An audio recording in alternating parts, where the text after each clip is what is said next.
Good evening. Welcome to the September meeting of the Naperville Astronomical Association. I'm Drew Carhart, the current club president. And if I can get my screen to work, there we go. Again, thank you for joining us. We're so happy that you've taken some time to enjoy a live astronomy presentation. As I always do, I remind everyone that if you are whatever device you're viewing on, you can maximize your view down in the lower right-hand corner. Generally, if you put your finger or your mouse or whatever, there's a little maximize button. You might as well have things look as big as we can get them. If you have any questions during the presentation tonight, there are the usual two methods. You can, if you're viewing us on Facebook, post any questions you have for the speaker in the comments section. Jim in our control room is following that, and he will pass them along to tonight's presenter. If you prefer email or you're viewing us on the club webpage, you can send us an email to questions@naperastro.org, and we will also be monitoring that and pass them along to the speaker. There's one reminder for tonight. It's membership dues renewal time. So normally a lot of people would be paying their dues renewals at the September monthly meeting.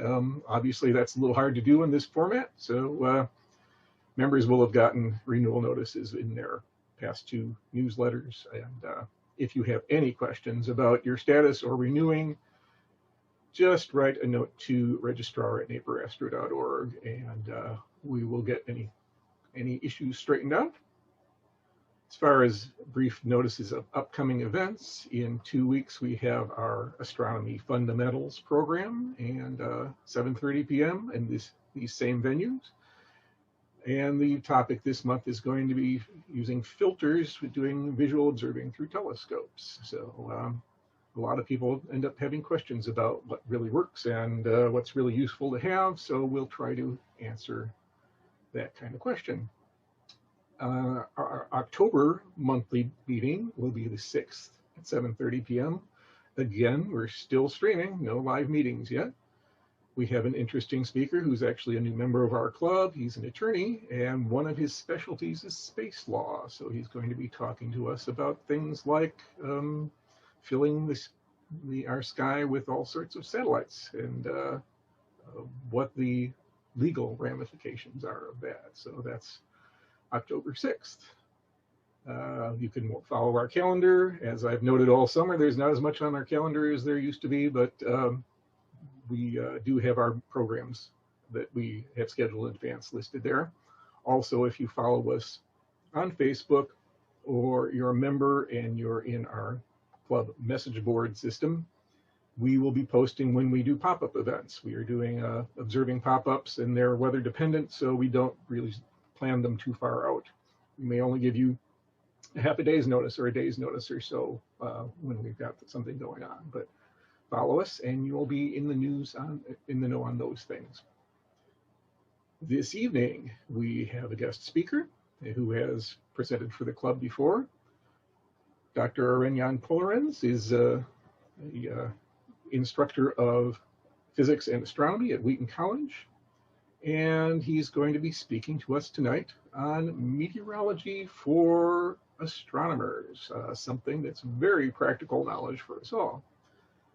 So without further ado, I'm going to turn the airwaves over to AJ. If you want to come online, AJ, I will let you, or actually we'll let Jim give you the master control of things. All right, so thank you, Drew. Am I coming through? Perfect. Yes. So thank you for watching. This is a little bit different than what I normally do. Like normally I come to the library in Naperville and I'm part of you guys and talk and chat a little bit and have like a whole lecture with all kind of different slides. It's going to be a little different today, but I still have slides behind me. Actually, it's on a green screen, so there's a little bit more technology involved here, but it's going to be good. So clear skies. Astronomers write it in emails to each other. You see it on message boards when people write about into each other. Clear skies, that's what astronomers hope for, what they wish for. And so you need to know a little bit about astronomy. And so that's what I'm going to talk about. My credentials are not in astronomy, or like in meteorology, sorry. My credentials are not in meteorology. I'm an astronomer, but obviously, like most astronomers, we need to know a little bit about how the weather works. And so I took some meteorology courses, and I've taught myself quite a lot, so much so that I actually can teach astronomy to my undergraduate students. So Wheaton has a campus just in Wheaton, as most of you probably know. But Wheaton has also a campus in South Dakota in the Black Hills. And so every year I go out to the Black Hills and I teach astronomy there and meteorology. And so it's called, the course is called Dakota Skies. So Dakota Skies is basically both looking up to the night sky at night, but also looking up to the clouds during the day. So we do some tornado chasing and looking at hail and all kind of other aspects of the weather. So some of the weather that I've seen there is actually hailstones that are about this big, like almost like orange or grapefruit size. That's amazing. You don't really see that here too much, but when you go out west into the plains, you see lots and lots of those different kind of things. So I'm going to talk about meteorology. It's kind of a crash course. There's some technical parts in there, but also some very practical parts. I'll share websites with you guys about where you can actually find all kind of different information. If you have any questions, just put them in the chat, and then Drew and Jim will bring them to me. I can hear them, hopefully. And then I'm happy just to entertain them right in the middle of my lecture, and otherwise at the very end. I'm recording this, not recording, but this is being videoed on a GoPro. And if my GoPro stops in the middle of it, then I have another GoPro that I can quickly hook up. So don't be afraid if I just chop out and then have to start another GoPro. But that's just like 2 seconds or so, and I should be able to do that. All right, so here we go. Let's see, make sure that my technology works. There we go. So a little bit about meteorology for astronomers. Question, why is it cloudy again? Right, so something like that. You could ask yourself, like, why is it cloudy again? And how do we know? And when is it going to be clear again? So you need to know something about meteorology. Why is this dew on my telescope? It's astronomy, but it has to do with meteorology. Why is my visibility so bad? Why do we see like haziness and things like that? Why can't I see any details on Jupiter? Or a later question, which is a little bit more intricate and tricky. Why is the seeing in the winter so bad? Well, the skies are totally transparent. It is something that I have noticed. So I run the observatory at Wheaton College. We have a 24-inch plane wave telescope on the top of the building. It's not accessible right now because of COVID. But in a normal circumstance, you can actually come up there and just look through a telescope. Some of you have been there. I've had the Naperville Astronomical Association there several times. So not right now, but one of the things that I noticed is that in the winter sometimes I have really, really clear skies, but very, very bad seeing. So the stars are just twinkling and you can see hardly any detail. So why is that? So I'll explain some of that. So that's kind of like some of the things, some of the topics that we're going to talk about tonight. And again, if you have any questions, just let Jim and Drew know, and we can see what we can get in there in between. So a couple of things that are of interest. Obviously, cloud cover, right? You need to know where are the clouds, when are the clouds going to be there, when are they going to be away. Something else is like relative humidity. So how much water vapor, how much water is there in the sky, and how can you know about that? How can you measure that? And what does it have to do with astronomy? So that has to do obviously with dew, but also has to do with like how transparent the atmosphere is. If there's not a whole lot of water vapor in the sky, then there's a lot easier to look through the atmosphere and to be able to see stars than if there's a lot of water vapor in the sky. And then the last thing, very important for astronomers, is seeing. Astronomers talk about it all the time: bad seeing, good seeing, medium seeing, something like that. So many of you probably think about it as like twinkling of the stars, when the stars are just not like steady and they twinkle a little bit. Astronomers talk about the seeing, especially astrophotographers, in arc seconds, how big the images of stars are going to be. And it has to do with like turbulence in the atmosphere. When starlight comes through the atmosphere and is going through like some turbulent kind of eddies and bubbles in the atmosphere, and is being diffracted a little bit, so that there's not like a straight line through the atmosphere, but actually goes back and forth a little bit. And over time, that's over very short times or sometimes longer times, it will lead to like very bad seeing and the twinkling of stars. So where does it come from? Why is it there? So I'll tell you a little bit about that. And then at the very end, I'll talk a little bit more about like, what do you do? What do you need to do then if you want to go observing tonight? Or what do you need to do if you want to observe like Friday or in this weekend or so? Where can you get some information about how to do those kind of things? So let's dive into this. Here's kind of a very basic thing about the Earth's atmosphere. So if you think about the atmosphere of the Earth, what you will see there is that the atmosphere of the Earth is basically made of several layers. The lowest layer is the troposphere, then you get the stratosphere, then the mesosphere, then the thermosphere, and then the exosphere. And this is about 100 kilometers, this whole thing, all the layers of the atmosphere. Now, most of the layers of the atmosphere are actually not important for us when we think about the weather. The only layer of the atmosphere, when you think about the weather, that's really going to be important is going to be the troposphere. That's where all the weather takes place. And that's about the lowest 10 to sometimes 15 kilometers, and that's about it. Now, one of the main features of the atmosphere is that the pressure is very, very high at the bottom. So there's about 1,000 millibar. So you can see that right here. Actually, you probably cannot see. The numbers are not visible. But the pressure on the ground is about 100 millibar. And they go up into the atmosphere, and it drops off really, really quickly. It's what we call an exponential curve. And so anything in like the exosphere, thermosphere, mesosphere, stratosphere, there's hardly any pressure anymore. So the pressure doesn't really change in the upper atmosphere, but it changes very, very fast in the lower atmosphere. The other feature is the temperature. And so the temperature actually makes some really strange wiggles. So it starts average temperature of the Earth, 15 Celsius or so like 70, 60 Fahrenheit. And then the higher you go in the troposphere, the lower the temperature becomes. So this is high temperatures, this is low temperatures right over there. So if you go up in the atmosphere, the temperature drops. Then you get to a layer where actually the temperature is going to be fairly constant, and we call that the tropopause. Then you go into the stratosphere, and the temperature actually rises again. And the reason for that is that actually that's where the ozone layer is, and ozone actually captured energy from the sun. And so the captured energy from the sun will actually heat up that layer. And so the stratosphere is a little warmer than the troposphere itself, basically like than the top of the troposphere. And then you get the stratopause, and you go in the mesosphere, the mesopause, and you go into the thermosphere. And so what you see is there the temperature is rising again because you get much more out in outer space and things like that, and they're not protected. And here the temperature drops here and then rises again right there. So very interesting patterns. Now, for most of this, for the weather is not very important, except that the one major assumption that most astronomers and meteorologists make in a troposphere is that the temperature just drops. So you go higher up in the atmosphere, and the temperature drops. That's important, for example, the development of thunderstorms as well, and clouds, all those different kind of things, and also important for how stable the atmosphere is. If there's an area in the atmosphere where the temperature does not drop but rises again a little bit, that's what you call an inversion. It actually will make a very, very stable atmosphere with very stable conditions for astronomy as well. So those are sometimes the best skies, actually inversions. So that's a little bit of the Earth's atmosphere. There's a lot more to say about this, but I just wanted to give you a little bit of an idea, like what is, if you leave the surface of the Earth, do you immediately get to space? No, obviously not. There's actually all kind of different layers, and those different layers are being formed by the troposphere, stratosphere, mesosphere, thermosphere, and exosphere. But the thing what we're going to talk about today is like this very lowest layer, and that is the troposphere.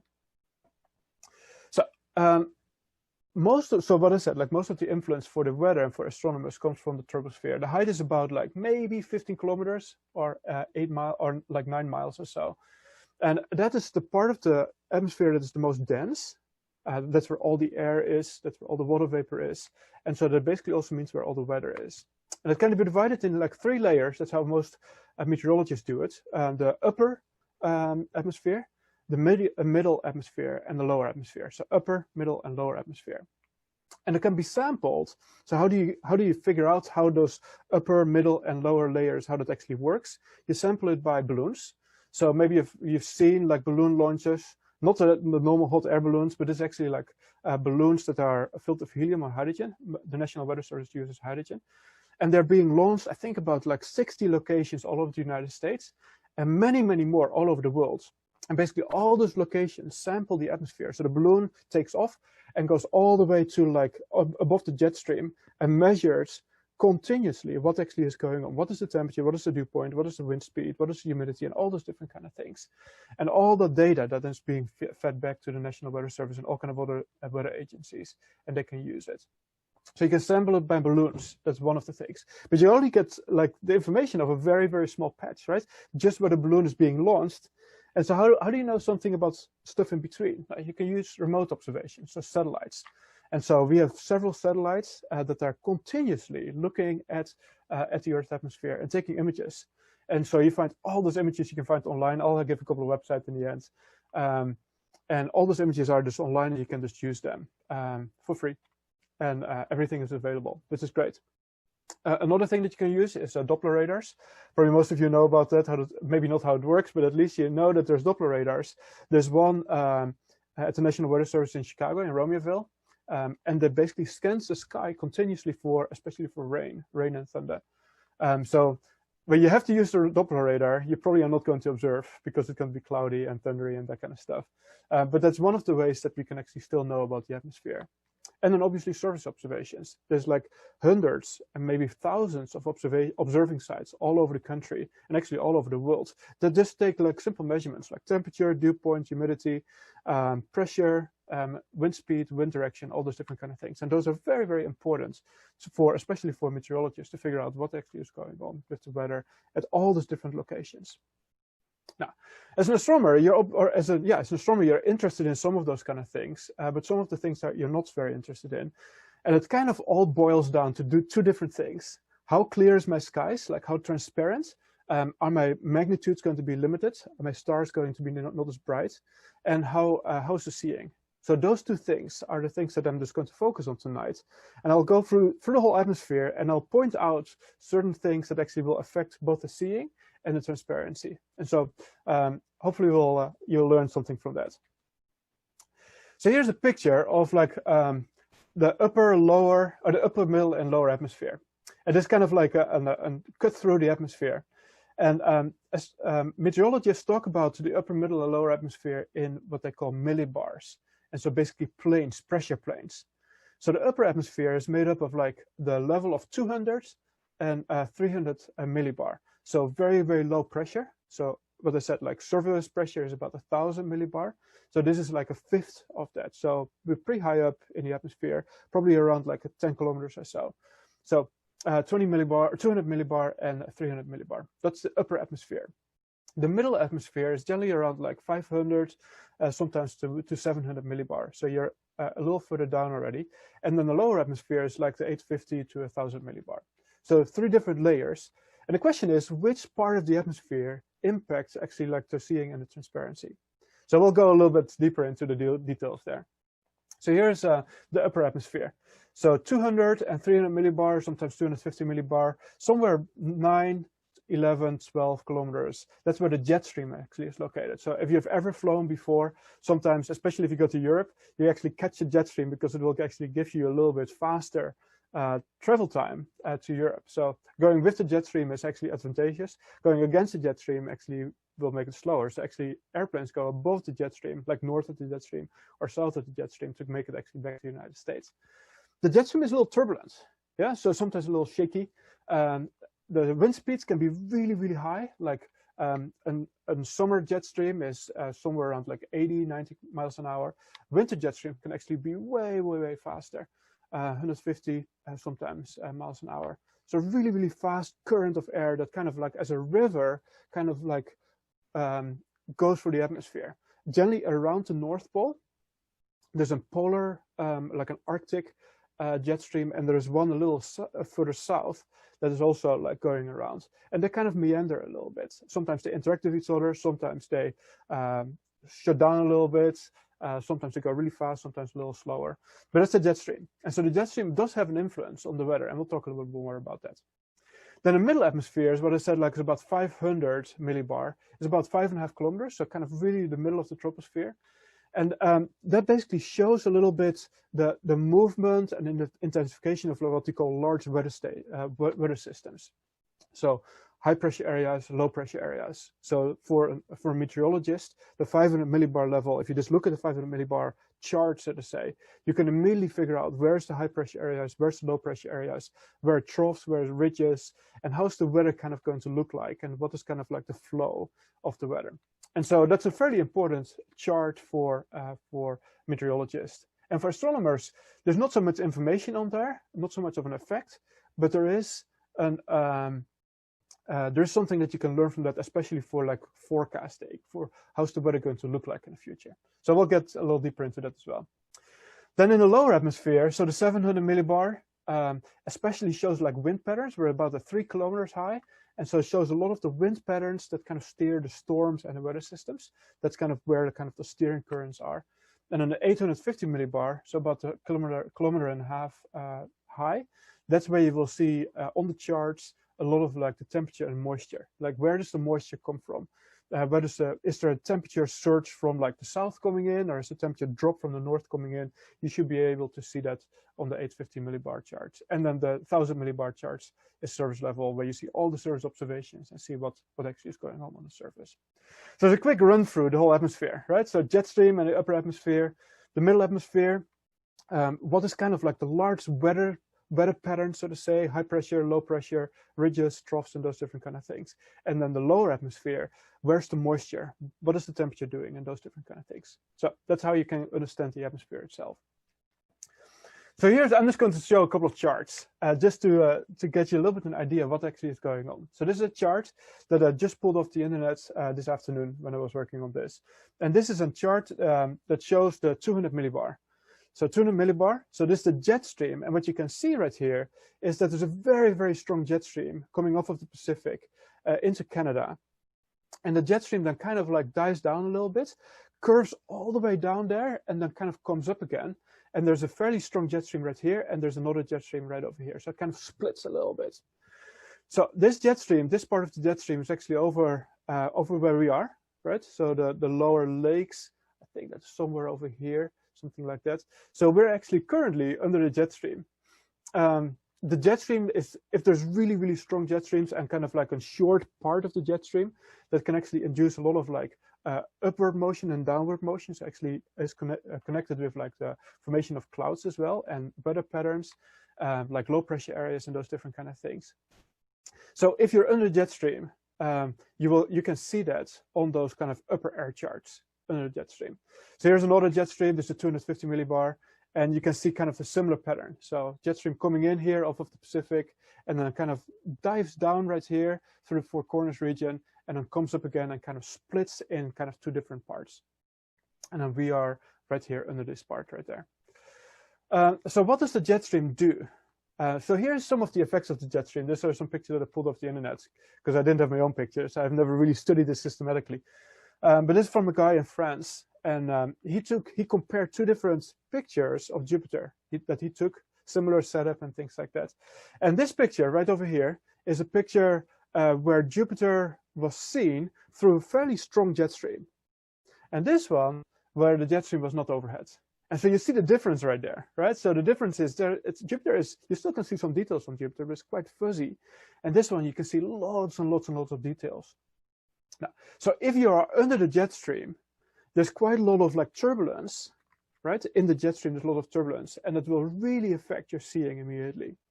If you're not under the jet stream, then the turbulence is going to be fairly low, and so that will give really, really good seeing. But it's not that, so there are areas where there's actually hardly any air currents. So for example, right over here, this picture that I just showed. So for example here, so you could say like, okay, if I'm somewhere over here, or maybe somewhere over Mexico, right? There's no jet stream, no air currents. That's also not good, because it means there's actually a lot of like vertical turbulence, not so like horizontal turbulence, so like kind of river waves, so to say, but there could be a lot more like currents going this way. And so you don't want to have like no jet stream and no upper air movement, and you don't want to have too much of it. So you want to be somewhere in between. So kind of the best thing is actually a broad, steady flow, where the velocities are not too high and also not too low, but it's kind of just a very broad, kind of smooth flow of like of like upper air currents. Now, if you want to know a little bit more about how the jet stream is going to look like and things like that, here's a link, and I'll make those links available. I'll send a document with links or so to the club. So you can actually see, this is Qual, San Francisco University. They have like all kind of jet stream analysis for now, but also the jet stream forecast for the future. And so if you want to know where the jet stream is going to be, this is actually a great place to go and look at that. Other ones would be like forecast models. And so I'll talk a little bit more about forecast models as well. They will also generally show the location of the jet stream. So jet stream, especially connected, not so much with transparency, but especially connected with turbulence and seeing. And so if you're on a very, very fast jet stream, the seeing is generally pretty bad. If you're in a non-existent jet stream, the seeing can also be pretty bad. You want to have kind of a broad flow, like a general, like an easy flow, so to say, of the upper atmosphere. All right, let's move a little bit down into kind of the mid-troposphere, so the 500 millibar layer. And what I said, this is used to identify troughs and ridges and zonal flows and upper, like high pressure areas and low pressure areas. So this is actually a picture from this afternoon again. So what you can see right here is, so the line, the kind of the streamlines is heights actually, so you call it like 500 millibar heights, but it also corresponds to kind of like the flow of like the air as well. So so there's kind of like what we call a zonal flow. So the flow of the air comes all the way from the Pacific and goes almost like straight over the United States. If you have like a little bit more meandering, then you have like, it's not a zonal flow. You have troughs and ridges. And so there's a little bit of meandering going on right there. Right, so what you can see is that around the low pressure area, it kind of dips down a little bit and comes up again. That's what you call a trough. And so when it goes like this and it comes up again, that's a trough. If it goes like this, and so the lines are kind of like a little bit shifted upwards, so you can see a little bit of here, right here. That's what you call a ridge. So troughs and ridges. Troughs are generally connected with like low pressure areas. Ridges are connected with high pressure areas. And then the flow itself is either zonal flow or non-zonal flow. There's also Rex patterns and all these different kind of things, a little bit more complicated. But just for our purposes right now, just explaining this graph, what you can see is there's like the flow itself is kind of from the west to the east. And then there's a big high pressure area right here, a big high pressure area right there in the Pacific. And then there's a low pressure right here over Canada, almost moving towards the Hudson Bay. And so with this flow from the west to the east, all those weather systems are going to basically move also from the west to the east. Instead of going down and then up again and meandering a little bit, with like a zonal flow that's kind of straight, so to say, all those weather systems are moving. And so by looking at this diagram, this 500 millibar diagram, you can kind of have a little bit of an idea, like what is the weather pattern going to be? In a zonal flow, you have a fairly quick succession of like low pressure areas and then ridges and low pressure areas and ridges. If it's a little bit more kind of a blocking pattern, like there's a big high pressure area, for example, right here over like the central United States, then most of the flow will actually go over it. You have very, very tranquil weather for a while, or actually could go under it as well. So the jet stream could go under the whole thing, and you have fairly tranquil weather as well. But in this case, there's zonal patterns, and what you see is like weather disturbances coming and going. And you will see that this week, actually. So we had one today, there's one coming on, I think, on Thursday, and then one again on Friday and Saturday. And I'll show you a little bit of that as well. So there's a mid-troposphere. It gives a little bit like what is kind of the development of the atmosphere. It doesn't tell you a whole lot how it actually is affecting astronomy. There's a little bit of like the green stuff right here is the humidity. And so you can see a little bit like where's the water, where's the moisture located, and some of those graphs will actually put it in. And so you see like a whole moisture plume right here that's actually coming our way. There's a big moisture plume right here. And actually on the Pacific coast, it's quite dry right over there. And we'll see that when we get to the water vapor images as well. So sometimes the 500 millibar graphs will actually show the moisture as well. But more of the moisture is actually shown in the lower atmosphere, so the 700 and also the 850. And so what you see here, some of those patterns, like the high and low pressure areas, are actually not very visible anymore, not as clear anymore. But you can see a little bit more of like the steering patterns. Like if there's like storms, how would they go? They will travel along those lines right here. And where's the moisture located as well? And then so kind of identifies the winds at like 3,000 meters. And then the 850 identifies much more like the moisture advection and the temperature advection, like where is it coming from, where is it going? And so what you can see right here, for example, is that, so here's our weather maker for right now. And so there's actually a whole plume of like moisture kind of coming all the way from the Gulf, going up through Texas and then coming all the way over here and being sucked kind of into this like low pressure system right here. And so that's what you call the Gulf is open. And so the weather from the Gulf, like especially all the moisture from the Gulf, can actually flow straight up like the Mississippi River, River Valley to where we are right now. So you can see there's a lot of moisture here on the eastern part of the United States as well. And there's a lot of moisture there in California as well, kind of more Texas or like Mexico in California, there's some moisture. But then the West Coast is quite dry. Yeah. And so like the 850 diagrams will tell you a little bit more where's the moisture. And so that's obviously important for astronomical observation. So moisture has to do with dew points, but also has to do with like the transparency of the atmosphere. So the more water vapor there is in the atmosphere, the more the light actually will be scattered. So if there's no moisture, then the light can travel from the star and really, without any disturbance, so to say, reach like your telescope. But if there's a lot of moisture, then it will be scattered a little bit. So you can compare it, for example, if it's quite foggy, that's like extreme moisture, obviously, but it's foggy, and you look at the headlights of cars that are coming towards you, you don't really see the headlights very, very clear, but you see kind of like some halos around it almost, a little like kind of like a shine around it.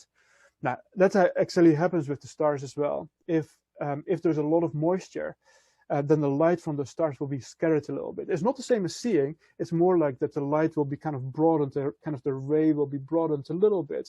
It's fairly stable, so it's not like this twinkling, but it is not like a very sharp image anymore. So that's what you call the transparency of the atmosphere. So the more moisture there actually is in the atmosphere, the less the transparency of the atmosphere is. And most of that is being identified in the lower areas of the atmosphere. Not all of it, but that's obviously where most of the moisture is anyway. Because that's where it comes from. It comes from the oceans and things like that. That's where you pick it up. So in the upper atmosphere, there's not a whole lot of moisture. It's pretty dry up there. So identify where the moisture is really easy to do in like the 850 diagrams. AJ, we have a question from Facebook. Yeah. Chris asks, does terrain affect the lower levels significantly or not so much? I've always heard mountain ranges make a difference. Yeah, they do actually make quite a big difference.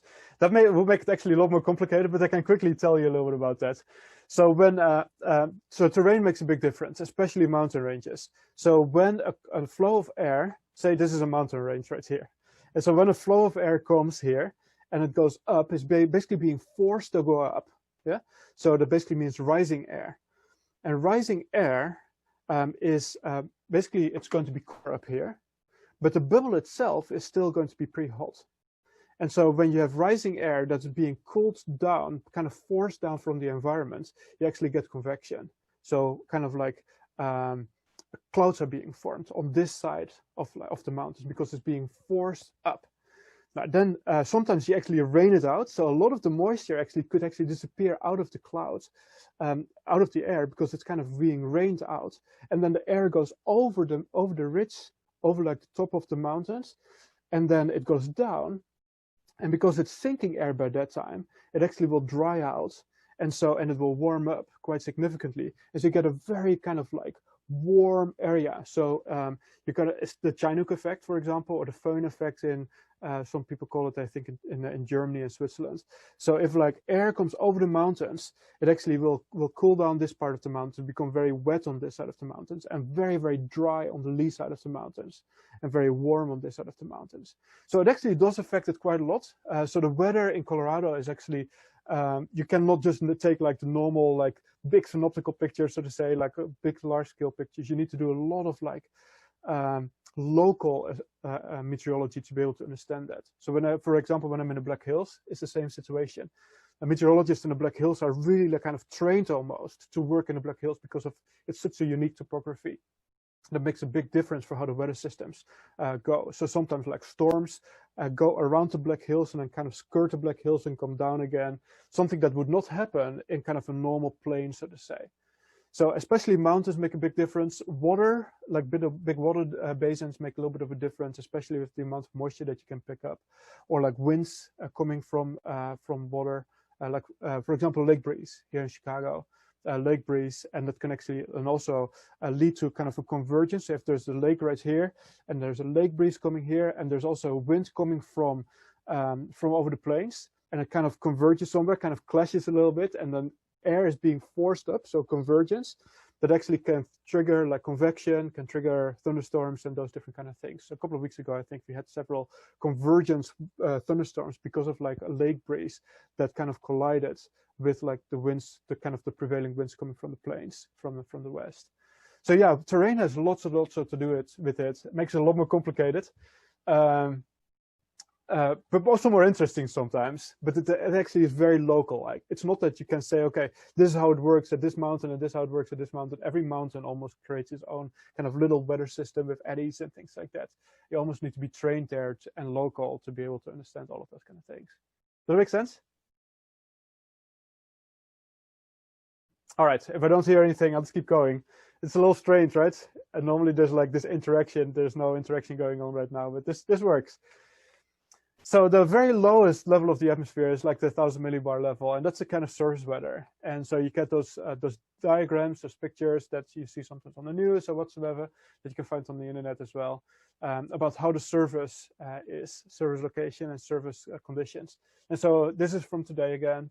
You see kind of like a frontal boundary right here. It's actually like an occlusion right here, going all the way from like, what is the Four Corners region, New Mexico, all the way up to here, and then it becomes actually cold front right there. But it actually brought a lot of moisture, right? We saw in the 850 diagram, we saw a lot of moisture, and you see this massive moisture plume. There's lots and lots of rain right here and thunderstorms, right here over Texas and Arkansas and things like that. And obviously we had some rain finally today again. And so this is kind of surface conditions. You see some high pressure in the west. You see some low pressure right over here. You see high pressure here in the Caribbean and things like that. And so the surface gives a good understanding of actually what happens on the ground as well. And again, like some of this weather, especially like the transparency of the atmosphere, you could look a little bit at this, but obviously the transparency of the atmosphere is also the whole column almost like integrated. How much moisture is through the whole column, for the whole atmosphere. So you can not only rely on the surface, so to say, but if you look at this, there's no chance for observing tonight because it's going to be cloudy and rainy and things like that. Although if this front moves further forward, then there might be very clear skies right behind there. We'll see that in a little bit when we look at the IR images. So a little bit about like what we call air mass, and so there's what I call there's an Arctic front and a polar front. This is basically location of the jet stream. It kind of correlates with location of the jet stream. That kind of separates different kind of like origins of like air. So sometimes you probably notice sometimes if there's a cold front coming through, especially in the winter, it brings a big shot of cold air in. Now what happens sometimes is that this Arctic front sinks all the way down. And actually, that's kind of the polar vortex. That's actually exactly what it is. The Arctic front sinks all the way down. And so we can actually experience then something called Arctic air mass. Now, in most situations, that stays really nice up here. And we're just in like what we call the cold polar mass. So continental polar air mass right here. And in the summer, especially, we have like this kind of green air mass. That is something that comes towards us, what is maritime tropical. And so all those air masses, especially the origin of where the air comes from. So cold fronts and warm fronts kind of move in different air, so to say. Sometimes very humid, sometimes very dry air. It comes from somewhere. So where does it come from? That is kind of what the air mass actually tells you. And so, so if you have very dry and cold air, it could actually come from like the continental Arctic or actually continental polar. Yeah, continental polar works as well. You can also have a little bit colder but moist, so it would be maritime polar. Yeah, so maritime polar right here, and then also on the other side. So it comes a little bit more from the oceans. Yeah, so not like dry, but a little bit more humid. And then there's obviously like maritime tropical. That's what we're in right now with very high humidity, also coming from kind of like the oceans, maritime tropical air mass, and those different kind of things. And they're also all the way on the other side of California. And then there's also continental tropical, right? And so continental, anything that's continental is going to be dry. Anything maritime is going to be wet, like moist. So continental tropical is just very, very dry heat from like the deserts in Arizona and things like that. So you don't always get that here. Often we have like, for us, it's often like a combination or like a kind of a going back and forth between continental polar and maritime tropical, right? That's kind of what we experience, especially in the summer, but also in the winter right there. And it shifts a little bit. So in the summer, you have a lot more maritime tropical. In the winter, there'll probably be a lot more under the influence of continental polar. And so where the air mass comes from tells you a little bit what kind of like the characteristics of the air mass, of the air, of the atmosphere are going to be. And so think a little bit back again about the transparency of the atmosphere, how much like integrated water vapor is in there. And so in the maritime tropical, there's going to be a lot of water vapor, right? It's maritime, so coming from the oceans, it's tropical, it's hot, humid, so a lot of water vapor. So when you're in an air mass like maritime tropical, it's just going to be hot and humid. And the transparency of the atmosphere is generally reduced, especially compared to like the continental polar, which you have often in the winter. Very, very clear skies, very dry, and those different kind of things. So this would be very like low transparency, or not really low, but like the transparency would be a little bit lower. And then this would be really, really transparent skies when you get continental polar. And if it's continental Arctic, you probably don't want to be outside because it's too cold. All right, so what is the effect on the observation? Like kind of a little recap, obviously, here. So the moisture affects the transparency of the atmosphere. We talked about it already. Well, so there's cloud formation if it's rising air, and so you get frontal boundaries and things like that. You get clear skies when air is falling. So rising air is basically that convection. Falling air is kind of stabilizing and basically drying out the air. And it's often in between frontal boundaries. So you have very low moisture if it's a continental air mass, and it's generally behind like cold fronts. And it's a high moisture it's ahead of cold fronts and also past like behind like warm fronts, and especially when the Gulf is open, so you get kind of a southern flow. So those are kind of things that you want to watch for. That if you want to know about the transparency of the sky, where is the air coming from? What is kind of air mass that we're in? If you want to really, really, really clear skies, you want to have something continental air mass. If you don't really care too much about it, you can do tropical air mass as well. There's some interesting caveats. We'll get there soon. So, for example, clear summer skies, right? Last couple of weeks, very clear summer skies, often caused by an expansive high pressure area in our area right here. Warm and humid conditions. It's tropical maritime air mass. And then generally the jet stream is north or south of us. And so we don't really have a whole lot of seeing issues. But the interesting thing is sometimes the best sometimes the best like viewing that I can do with the telescope and at the observatory is actually in the middle of the summer. I have much better seeing than what I have in the winter. So generally very stable skies. Part of that is because the humid air is actually heavier and more stable, kind of stabilizes the lower atmosphere. You lose a little bit of the transparency, but because the jet stream is a little further away from us, you generally have a fairly kind of stable sky. On the other side, in the winter, also, sometimes we are totally dominated by these high pressure areas, very low moisture and very, very cold. So you would expect like excellent skies. And sometimes the skies are excellent, especially in transparency. And the jet stream can also be north or south of us. Generally, the jet stream in the winter is a little stronger than in the summer, so there could be a little bit more of a turbulence right there. But there is still something going on there.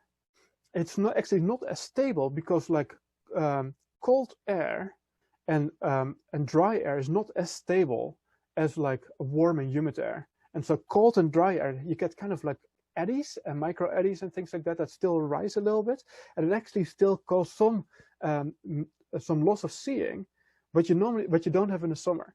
So sometimes you would say, winter skies are the best, right? Transparency is great, but actually seeing in the middle of the winter, my experience is not as good as my seeing in the middle of the summer. And I've heard it from other people as well. I'm good friends with the previous director of Yerkes Observatory in Geneva Bay in the southern part of Wisconsin.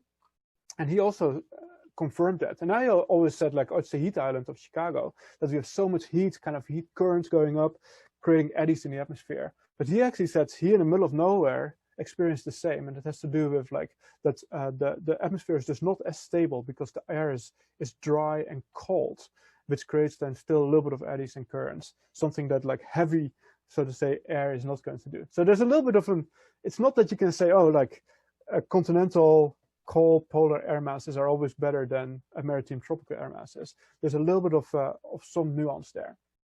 But the transparency obviously is much better in the middle of the winter than it is right now in the summer. It's a little bit hazy and those different kind of things because some of the light is actually being refracted and kind of like dispersed a little bit.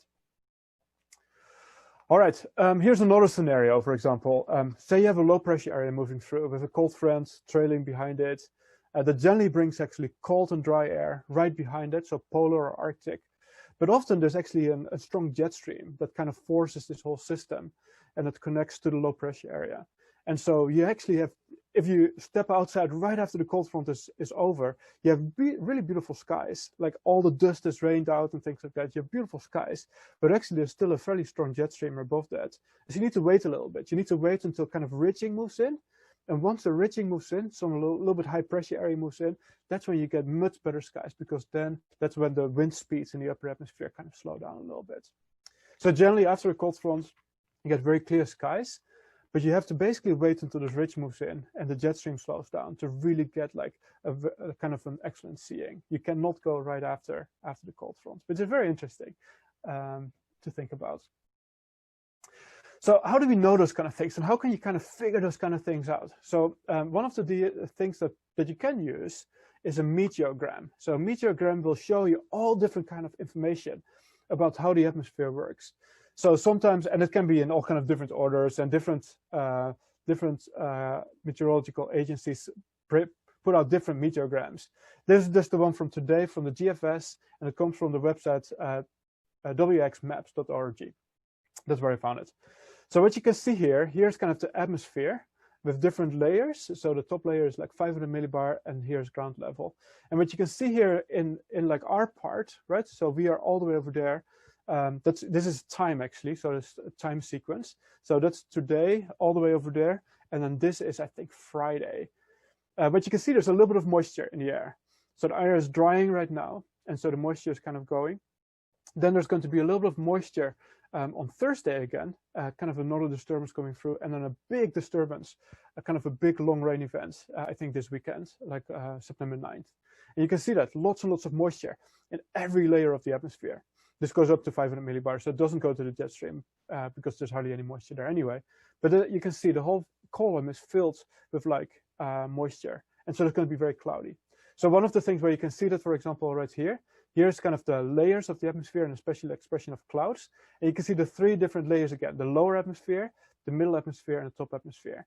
And so you can see lower atmosphere, lots and lots of clouds, middle atmosphere, lots and lots of clouds, top atmosphere, like the upper atmosphere, quite a lot of clouds.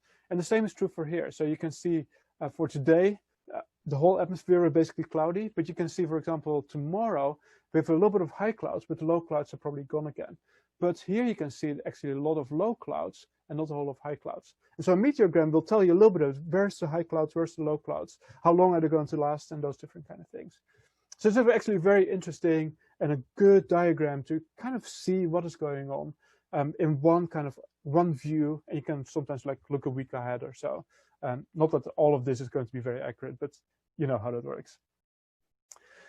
So a meteorogram is a very interesting diagram to look a little bit about that. And this brings us into forecasting. Yeah, so we could talk a little bit about how do we know those different kind of things. So here's a couple of forecast models. Some of you might have heard of, some of you might have never heard of. But it's actually very interesting just to see what is all available, generally all for free actually on the internet. So the GFS is like the major North American model. It's put out by NOAA, or actually NCEP, the National Center for Environmental Predictions, I think. They have like big computer models, and they run the GFS, so the Global Forecasting System. Its competitor is the ECMWF, the European Center for Medium Range Weather Forecast, operated by a conglomerate of like national agencies in Europe. And unfortunately for the American model, this model is generally better. And to the great frustration of lots of American forecasters, this one handles most of the big weather systems better, handles most of the hurricanes better, handles most of the long-range forecast better. So it's just a more what meteorologists call a skilled model. It's a little bit better skilled model than the GFS. They work on the GFS. They really want to bring out a new update on the GFS. But so far, the ECMWF is like the better model.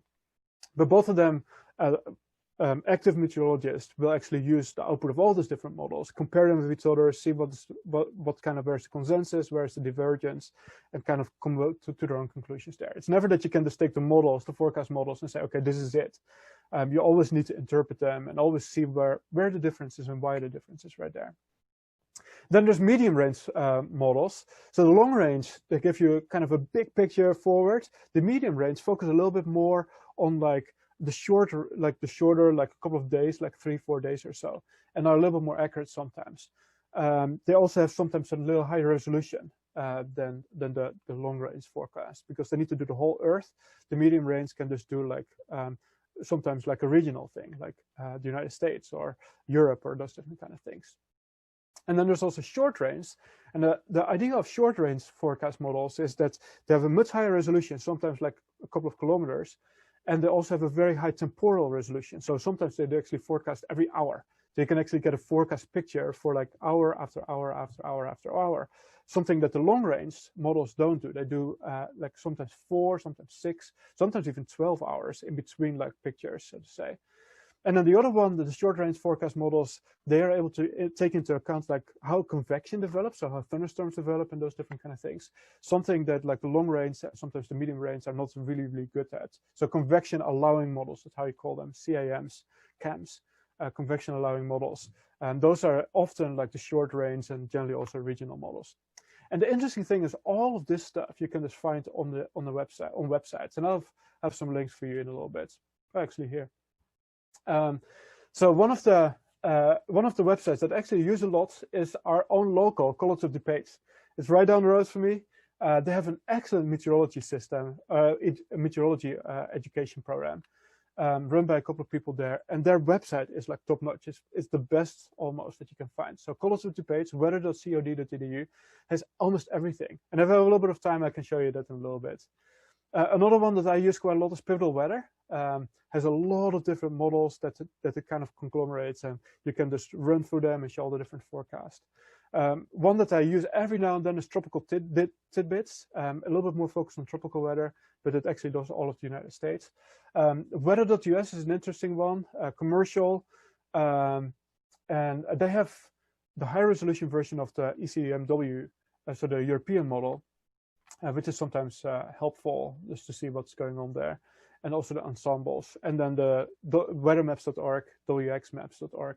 Sometimes I use it, but not a whole lot. My go-to website actually is College of Debates, which is pretty cool. So how do you know those models, right? How are those models going to be constructed? So I'll give you a quick overview of all the different things there. So some of it is surface observations, right? So all the different weather stations all across the country and actually all across the globe, they gather sometimes hourly, sometimes even more frequently, temperature and TD as dew point temperature, relative humidity, and then pressure, wind speed, wind direction, all those different kind of things. And it all goes actually in as input into the forecast models of how is the weather right now and how could it then evolve into the future. We also use remote observing. So that's satellites. So the satellites hovering above the Earth and then taking pictures. Pictures in visible light, and so basically looking at where the clouds. Pictures in infrared, so what's kind of the heat pattern. I'll show a little bit more about that in a couple of minutes. And then water vapor, where's the water? Where's the moisture located? And so satellites actually gauge and kind of probe the atmosphere, looking down and see what actually is going on in the atmosphere. Another one would be Doppler radar.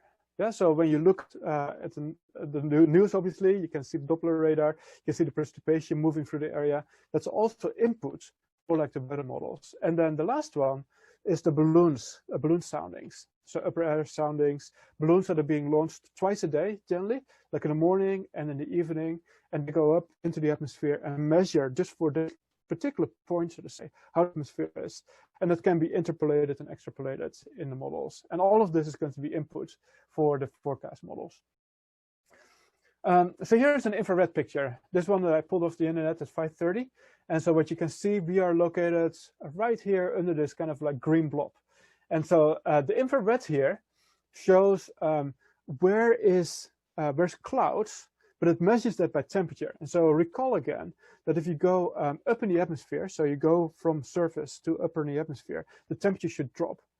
And so if you just take kind of a standard atmosphere, you can measure where, like what the temperature is. So for example, it looks here at like this green part right here, and measures a certain temperature. It looks at this red part, it measures a certain temperature. And then you can represent those temperatures by those colors. So very cold colors, or very cold temperatures are going to be represented by like red and black and things like that. And then fairly warm temperatures are going to be represented by green and bluish. And then fairly warm, like just kind of like temperatures above the ground, so to say, are going to be represented by like this grayish stuff and kind of some of this white stuff.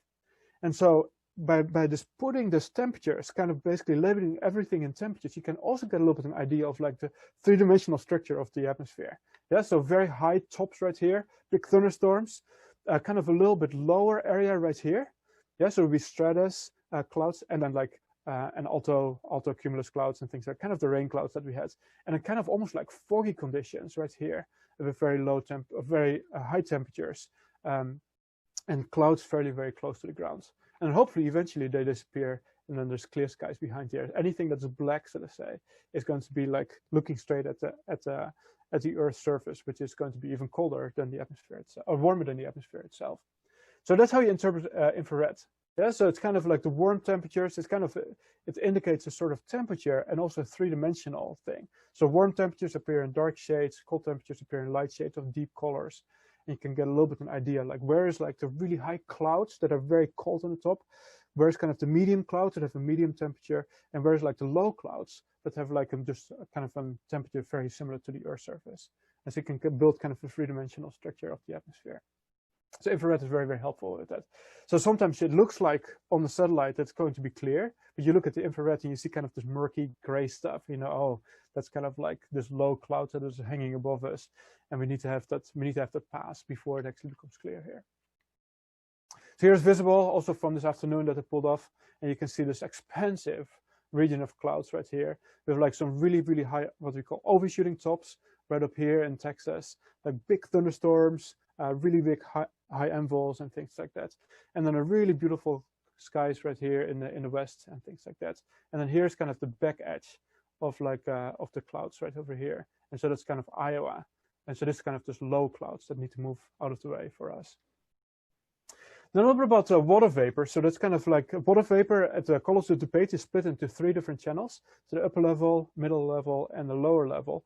This is the upper level. And so what you can see right here is very different, right? There's much more the bigger patterns right here, kind of big flows. And then here's kind of this whole rain area, so lots and lots of moisture. And so what the water vapor actually is giving you a kind of a combination of density of water vapor, so how much water vapor is there, and also temperature. And so you can measure from the temperature of like where we are, whether it's like an upper level moisture, so to say, or a medium level moisture or a lower level moisture, and you can plot it in kind of the upper level, medium level, and lower level water vapor. So here what you can see here on this picture again is like very high cloud tops, right? Very intense and lots of moisture right there. So they're being registered by the satellite. Quite a lot of moisture right here as well. But then behind this weather system that we have, there's kind of like this plume of kind of much drier air coming in. And there's a lot of dry air right over there, the yellow stuff right over California right there. Actually, it's not California, it's south of California. That is a very dry air that kind of tries to creep in right here a little bit. So we might get a little bit of that. But even like this blue part right here, this blue stuff, that's actually already quite dry air. That's actually moving this direction. And so this is the upper level. You go lower level a little bit. You see like even in a medium level, actually this is not upper level, this is medium level. You see some of the dry air kind of coming in already, but where we are, you see quite a lot of the moisture still. And then this is the lower level. I totally forgot to change like the titles there. And you see quite a lot of the dry air coming this direction already with like a big dry air plume right over there. AJ, we have so that gives you a little bit of an idea of the buildup of the atmosphere. Yeah. We have a Facebook question. Chris asked, do all the models start with the same inputs? And he said, if they do, why do some of them end up with such different predictions? Yeah, it's a good question. So I think most of the models actually do start with similar inputs. I think all the national weather agencies share kind of like the observations and share their balloon soundings and all those different kind of things. So basically the European model and the GFS, the American model, they start from the same kind of beginning conditions. The difference is the way that the program actually runs. So it's on a fluid dynamics program. So there's quite complicated physics with fluid dynamics, differential equations that you need to solve. And so it's not only the differential equation that you need to solve, but also kind of what we call the microphysics. So how much of the heat is being retained at the surface, how much is being evaporated? Do you take into account like geographical features? Do you take into account cities? All those different kind of things, kind of the assumptions on the micro level, they're different between the American model and the European model. And that leads initially to like not that much differences, but especially on the longer term, the difference between the GFS and the ECMWF are going to be quite big. So on the short term, GFS and the European model are fairly similar. But especially some of those micro details, those assumptions that you make, some of the details that you put into the models, they're going to make a little bit of a difference. Actually, sometimes quite a big difference between the way that the results, especially the medium and long range forecast, are going to look like for those models. Does that help a little bit? So it's the physics is the same, but not all the physics that goes in there, and that's all the details that go in there are going to be the same. All right, a little bit about the balloon soundings. Just one quick overview slide just to show you a little bit how it looks like. So here's a balloon that's being launched by the National Weather Service. I'm not completely sure which one it is. Hydrogen balloon goes up in the atmosphere, really, really high, like generally at about 100,000 feet or so. And then what you get out of that, and as meteorologists, it can actually follow that in real time, and then all of that is going to be published. It's kind of a diagram of like the atmosphere. And so there's always a red line and a green line on there. The red line is the normal temperature. So here we can see it's the normal temperature of the atmosphere. And so this actually goes, the temperature is a little bit inverted right here. This is actually from the one from Devonport. So on the border between Illinois and Iowa. This one was from early this morning. And so you see that the temperature drops a little bit and then is constant for a while and then rises again. So here's the tropopause right here, and here's the stratosphere. And this is the whole troposphere, this whole part where the temperature is actually dropping. And so the red line gives you the temperature, and then the green line gives you the dew point. And so there's always, whenever the red line and the green line are very, very close together, that basically means it's very, very moist. And if they're really far apart from each other, there's kind of a dry layer. So you can see there's a little bit of a dry layer right here, there's a little bit of a dry layer right here, and then the upper atmosphere is going to be very dry. Sometimes it can be a really, really big difference. Sometimes it can be very, very close together. If they're very close together, it's a lot of clouds. And if they're very far apart from each other, it's going to be very dry atmosphere. Now, what you see for now, for this morning's sounding, it's actually a fairly wet atmosphere. The lines are very, very close together. And that's obviously what we experienced today, right? We got not lots of rain, we got some rain today. And then there's generally a blue line that gives you a little bit of indication of the stability of the atmosphere. I'm not going to go too in that because it has to do with Cape and thunderstorms and that kind of stuff. That's too far. But a diagram like this will tell you like how is kind of the atmosphere buildup in terms of humidity, like dew points, and the real temperature. And so for meteorologists, that is pretty easy to see those different kind of things. Now, all of this can be combined, like the forecast models can be combined in a clear sky chart. So probably many of you have heard of this thing. This is the one for the Naperville Astronomical Association, right? Observatory, one of your observatories, and this is a clear sky chart for this week. I just downloaded this afternoon, this evening. And you can see it's going to be quite a lot of cloud cover this week. It's going to be a little bit more clear on Thursday and on Friday. I think these are refreshed every 12 hours or so. So this might actually update with the newest models that are not going to be as happy for Thursday, I think, anymore. So it shows cloud cover in the top row, and then ECMWF cloud cover. So this is the GFS, the top one, and the European one is the second one. Then transparency. So we talked about that, humidity, and how that actually affects the transparency, and then also the seeing, right? So those actually are separate out. So transparency and seeing actually are separate out because they have different causes, so to say. And then what's the last one? That's darkness. That has to do obviously when is it going to be day, when is it going to be night, and how dark is the sky going to be. And then there's also wind, which is like this one right here, humidity and then temperature. Humidity obviously has to do with like the transparency of the sky, but also like, well, is my telescope going to do over? So something that you might want to know. A new one that I found, I had never heard of it, but when I was doing some research for this one, is Astrospheric. I don't know whether you guys have ever heard of it. I just wanted to throw this link out here. This is how it looks like also for today. So there's a satellite picture right up here, and so you're right here. Is that where we are? Yeah, that's where we are. And so you can see kind of the cloud cover right there, and it shows very similar things. Also cloud cover right here in this one, transparency, and then seeing in those different kind of things. And you can actually zoom in. There's a lot of different features. And this one claims to be better than the sky clock, than the sky chart, because it uses more modern techniques and interpolations and things like that. So just try it. I don't know. Well, a little bit of wrap up right here. So clear skies, right? So the main thing is that you shouldn't have clouds. So then you have clear skies. And how do you know? Obviously, you can go outside to see that. You can look at your computer through remote observation. So you can check like the infrared and water vapor and those different kind of things. You can look at forecast models for in the future. When do you get clear skies? When do you not clear skies? And what do you look for? For the cloudiness, you look at IR visible or IR images. So visible during the day, IR during the night. And it gives you an idea of where the clouds are, how deep the clouds are. Is it like an upper level thing, or is it like a medium level? Or is it like a lower level phenomenon? It gives you a little bit of an idea of what kind of the clouds are. Moisture in the air, you look to water vapor images, and it gives you kind of the transparency of the atmosphere. And for turbulence, you look at the jet stream and the location of the jet stream, and it gives you a little bit of an idea of the seeing and how the seeing actually will be that night. So that's it for me for tonight. I have two more little things that I want to show you. Two videos.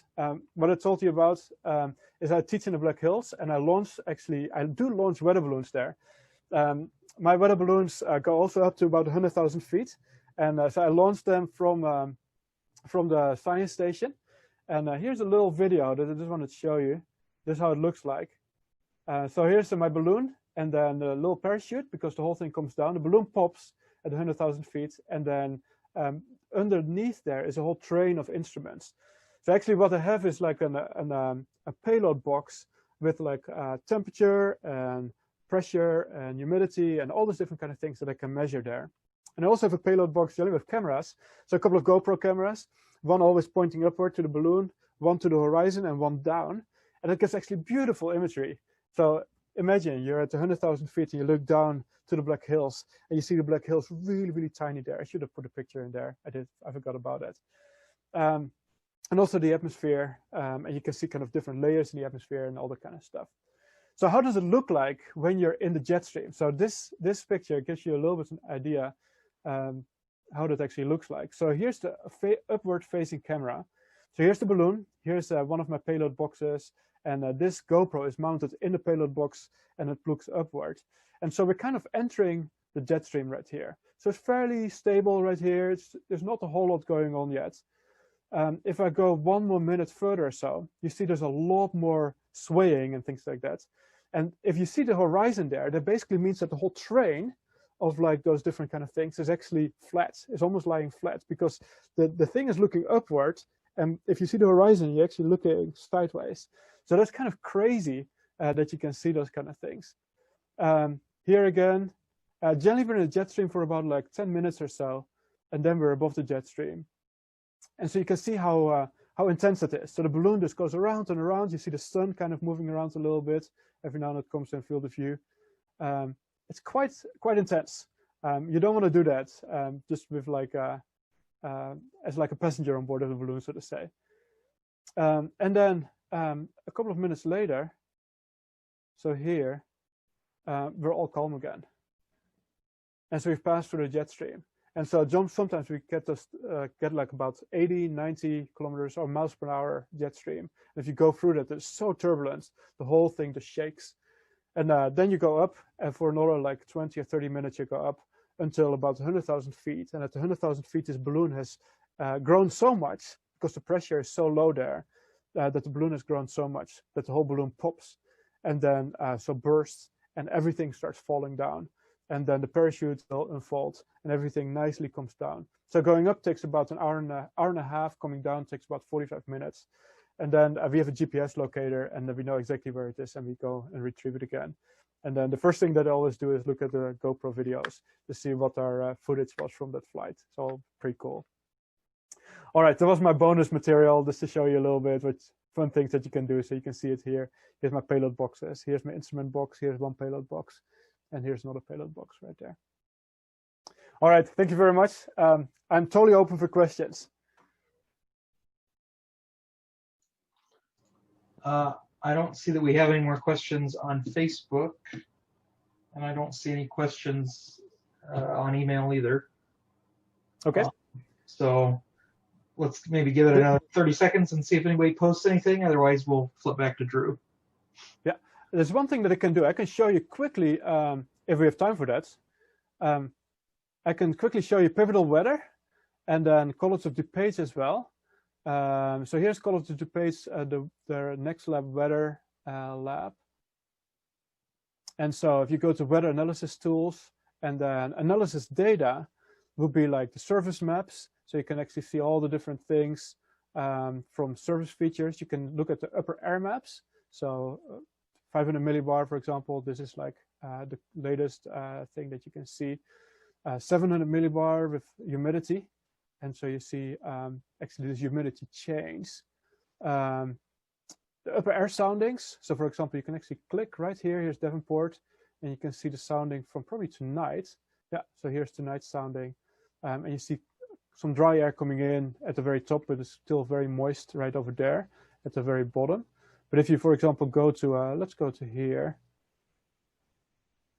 You probably see a much drier air. Yeah, see a lot, much more dry kind of like atmosphere right there. This is somewhere in Iowa, I think.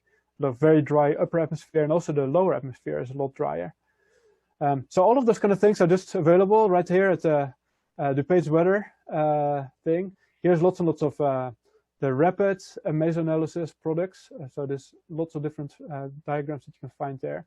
And here's one of my favorite tools, satellites and radar. You click on that one, then what you get there is all those images of basically how satellite images that are just real time almost. So here's infrared. So you can see the infrared images. Here's upper level water vapor. You can actually make them into a movie. So if you click here on this thing, that actually plays. And you can see the evolution of the whole thing. If this is too short for you, you can actually make it a little longer. They're like 48 time frames. Might take a little bit before it loads. And so now you can see it actually for a couple of hours.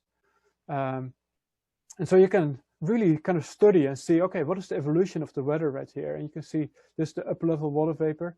You see some of this moisture plume right here is nicely shifting a little bit as we get a little bit in drier air right here.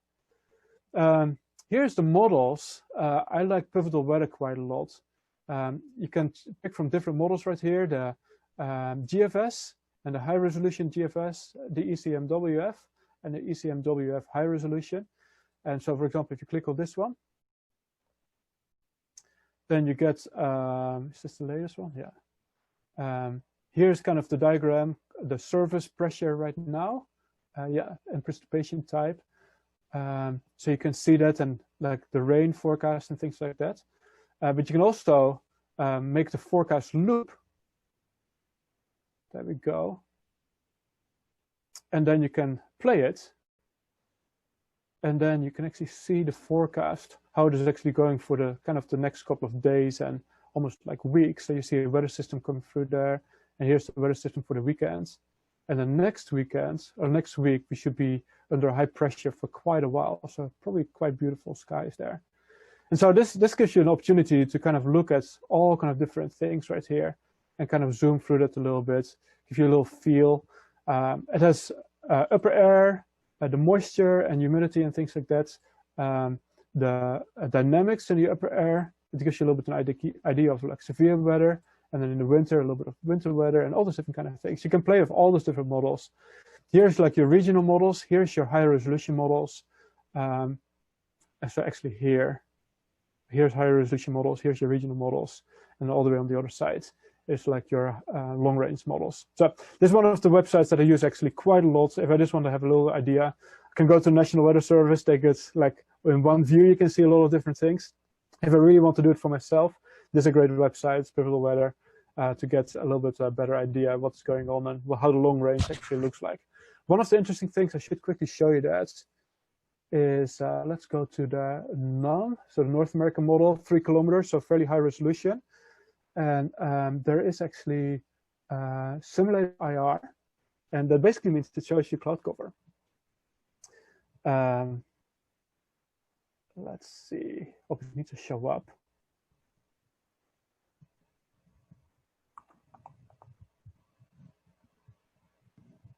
We did have a couple questions come in. Yeah.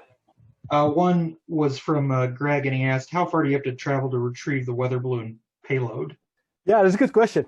So generally about 70 miles, 60, 70 miles. So it goes up in the atmosphere, especially when it goes through the jet stream.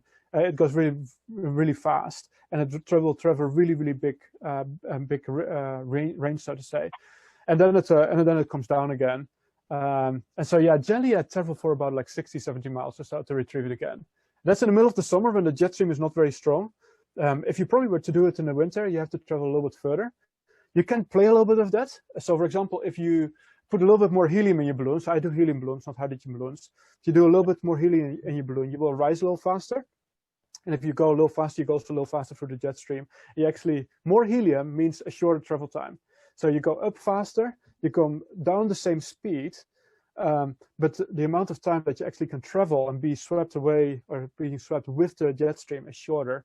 And so the more helium you put in there, the faster you go through the atmosphere and the closer by you actually land. If you put a little bit less helium in there, so a little bit less, then you actually will ascend very, very slowly, spend quite a long time in the jet stream, and then rise above the jet stream and then kind of go straight up.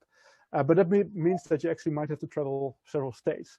So you don't want to do that. So generally, I have a good idea of how much helium I want to put in there and how I want to time that. So if I have a little bit more, if I'm a little in a hurry, so to say, then I put a little bit more helium in there. If I have a little bit more time, I sometimes put a little bit less helium. And it has to do with the payload as well. How much material do you have underneath there? So sometimes my students actually put extra stuff in there because they want to do experiments. And with those experiments, you increase your payload a little bit, so you need to adapt your helium a little bit. So generally about 60 to 70 miles. Yeah, and it's always fun. It always lands somewhere in a cornfield or in a farm field or a ranch and that kind of stuff. So you get to talk. I've talked with very interesting people. I always send my students out and say, hey, why did you go and talk with this person before I come in? And they're always a little scared about that. But so far we have generally, I've had one kind of a little bit not so good encounter where the person was a little anxious about us walking on their field. But we've had very, very good encounters. Most people are very interested in what we're doing and why we're doing those different kind of things. Yeah. And then I'm going to modify his question a little bit, but do any of the models show like these forest fire, the particles in the sky from these forest fires? Yeah, that's a good question. Do the models incorporate that? I do think that some of the models actually do incorporate that, because if you have like those ash particles in the sky, that basically means that those are new condensation cores, and so it's a little easier. So if you want to make rain, you need to have like little particles in the sky that you actually can condensate around. So rain is never just a drop that forms. Rain is always like water that forms around like a little particle. So if you have the little particle, so you need to have particles in the sky. And so if you have like ash in the sky from the forest fires, it's a lot easier to make rain than if there's not those kind of things. But obviously it's really difficult to model, right? How many measurements do we have of like the particulates in the atmosphere and the size of the particulates and those different kind of things. So I do think they take it into account, but I'm not completely sure how well they take it into account. Yeah. But I do think they do, but I'm not completely sure how that all works. Okay. I think that's all we have. So I guess, do you have anything else, or do you want us to flip back over to Drew? Well, I think these are the slides that I want to show. I have this astropheric thing. So I showed you already how that works, but you can see how the details right there, extended cloud forecast and those different kind of things, all are visible. It shows the moon details. So there's a new website that I found I thought I just wanted to let you know about it. Do you know about this, Drew? Have you heard of this? I have. Somebody sent me a link to it a little while ago. I haven't really been using it, but I haven't been observing a lot. Yeah. Anyway, I just wanted to let you know about this. Then I found this and I thought, hey, that's interesting. Would be good to show this. So I don't know what happens with my cloud cover diagram and why it's not showing. Anyway, the models do it. They can actually, oh, there you go. They can actually show you cloud cover. So now you can see we're still under the cloud cover right here, and to wait until this stuff from Iowa actually is out here. And then only then we become a little clearer again. All right. Okay, well, thank you very much, AJ. That was extremely informative. And for members, AJ will send us some links in text and we'll put them on the message board for you. So you'll have a clickable link that way too. So I'm going to go back to... I put all the links in the Facebook feed too as he was presenting. Okay. Okay, well, thank you again very much. I'm sure everybody out there in virtual land has been enjoying the talk. I've been watching the numbers, so quite a few people have been watching you. I wanted to thank everyone for attending and invite you to give us any feedback you would like to or suggestions for future programming or programming changes to our club mailbox. And the feedback at naperastro.org works just fine, or you can always put things in our Facebook comment sections, and we usually see that fairly rapidly. Otherwise, we will do our virtual happy hour after meeting, socializing in the same Zoom meeting following the budget vote. So for now, we're going to terminate our online broadcast, and Jim will be letting any members who are in the waiting room join the Zoom meeting for the rest of the business meeting. So thank you very much to everyone who's with us tonight.